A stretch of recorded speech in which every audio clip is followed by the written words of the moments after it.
My name is Zoe Armstrong, and I am a current student in the University of British Columbia's Master in Educational Technology program. I also currently teach grade 6 in the city of Cochrane, which is just outside of Calgary in Alberta. Cochrane is located on Treaty 7 territory, which is the land of the Métis, Blackfoot, Stoney, and Tsuut'ina peoples. This short one-episode podcast acts as my final project for the course of ETEC 540, Text Technologies, the Changing Spaces of Reading and Writing. The topic I've selected is the keyboard. So a simple Google search of the word keyboard pulls up thousands of results. Among them, QWERTY, the typewriter, electronic keyboard, even the piano and the virtual keyboard. Mary Bellis describes how the modern computer keyboard was an inheritance from the invention of the typewriter, which makes total sense. We communicate messages with one another via some form of keyboard all the time. Emails, texts, captions, newspapers, advertising, menus, and presentations, just to name a few. The keyboard has most definitely changed our ability to be literate as a society. Most of the information in this next section here continues to come from Bellis's article. A little bit of history here. So the typewriter was invented in 1868 by a gentleman of the name Christopher Lathan Scholes. That's over 150 years ago. The typewriter, though, used the same QWERTY layout that we have on our computer and virtual keyboards today. It's the most popular layout among keyboard users in the English-speaking world. Fast forward through telegraphs and key punch technology, the computer keyboard was a big upgrade compared to many previous typing technologies because of how easy it was to edit, to change, and to delete parts of the text. It wasn't until the late 1970s or so that all computers finally used electronic keyboards. It's really interesting to note how so many technologies since the 1970s have drastically changed, yet our good old QWERTY computer keyboard continues to remain a constant. The styles have changed for sure, but the function, the layout, the intention, and the technology really behind it have largely remained the same for the last 50 plus years. And as a society, we continue to remain infatuated with this technology. In fact, lately on my TikTok feed, I've been stumbling across videos of individuals designing their own custom keyboards. Oftentimes, these keyboards that I'm seeing feature more of a traditional variation of a keyboard where each key is quite large and it requires like a significant depth to press it. But you can purchase keycap sets that are really aesthetically pleasing. And the most intense video I saw featured an artist who would remove and paint each individual key with its own theme. So the D, for example, represented Disney, so there was a little painting of a Mickey Mouse. And then the I represented ice cream, so it had a little ice cream cone on it. It appears our society really continues to value keyboards, some maybe even more than others. I am a 1994 baby, so the last of the millennials, and my first memories of the computer keyboard come in around grade 2 when I was learning how to type properly. My little fingers attempting to stretch as far as they could.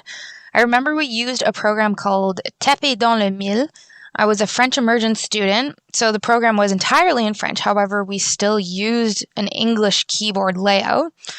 I wasn't able to actually find the program online anymore, but I can still see myself walking single file down the hall to the computer lab, pulling out the chair in front of my assigned computer and listening to the sound of the Mac computer fire up. The program always took a few minutes to load, but then we would just sit there, typing away, cramps in our pinky fingers from attempting to reach a key that was just a little too far away. Fast forward 20 years, and my now adult hands are very thankful to have learned at such a young age the proper technique for using this piece of technology. Slight changes in the design of keyboards, such as the depth of keys, have changed throughout the years, but numerous styles of keyboards remain readily available for consumers to use. A 2015 study was conducted about haptic feedback when using a flat keyboard And it found that individuals actually typed more quickly and with less errors when they received haptic feedback through the keys. So as we continue to develop improvements and modifications to keyboards, it's just an interesting piece of information to note. As a 6th grade teacher, it's quite easy for me to tell which of my students have had experiences really focusing on practicing their typing and which have not. Most of them are at least somewhat familiar with which fingers are supposed to tap on which keys, but there are always a few pointer finger heroes, we call them. Almost everything we do in the classroom involves a keyboard. Reflections, projects, research, collaborative documents, story writing, etc. There are very few students who prefer to write by hand. So for this reason, this past year, one of my teaching partners actually decided to make it a priority to help students with their typing skills through gamified websites like typing.com, where students could race each other, or they could also try to beat the scores of previous users as well.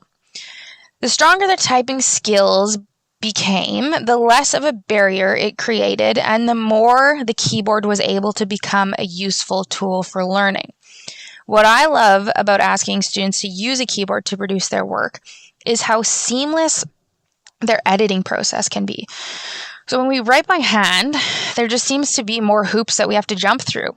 So first of all, they have to have written in pencil, which something that you'd think would be easy to come across in a 6th grade classroom, but for some reason they are always missing.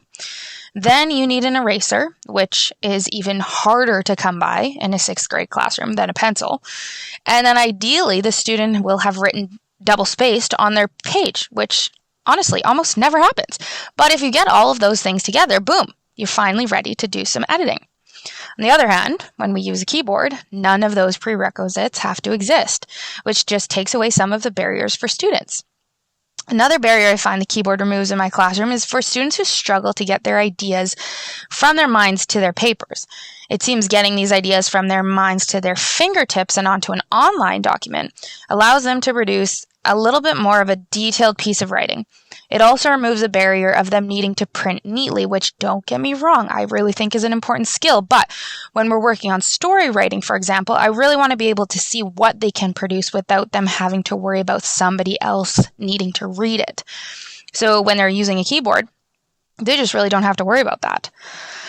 I found an article from Meredith Sekerchia, who is a teaching affiliate at the University of Nottingham and an educational consultant. And her article is titled, "Why is Keyboarding Important?"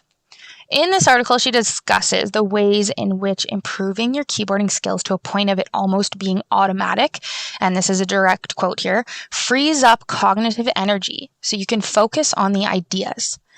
She lists many educational benefits when using a keyboard to complete schoolwork. Some of them include allowing ideas to flow more freely, ease in corrections, in rewriting, and working in drafts. Electronic note-taking for university students is quicker and easier. Sekerchia argues that keyboarding needs to be considered an essential skill for all students due to the rise in computer testing. She shares that if a student is able to type faster, then they're able to spend more time improving the quality of their responses.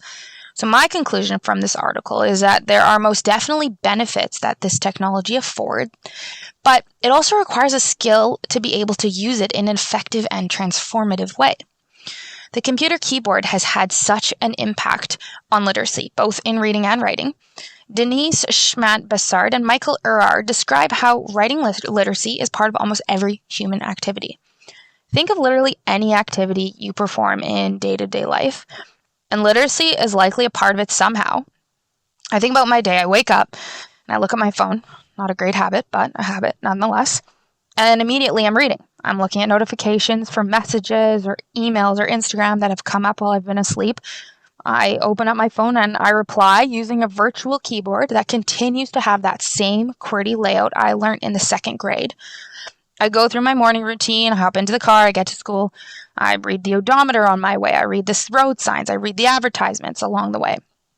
I work with literacy skills all day in the classroom, reading aloud to my students, typing emails, writing questions on the whiteboard.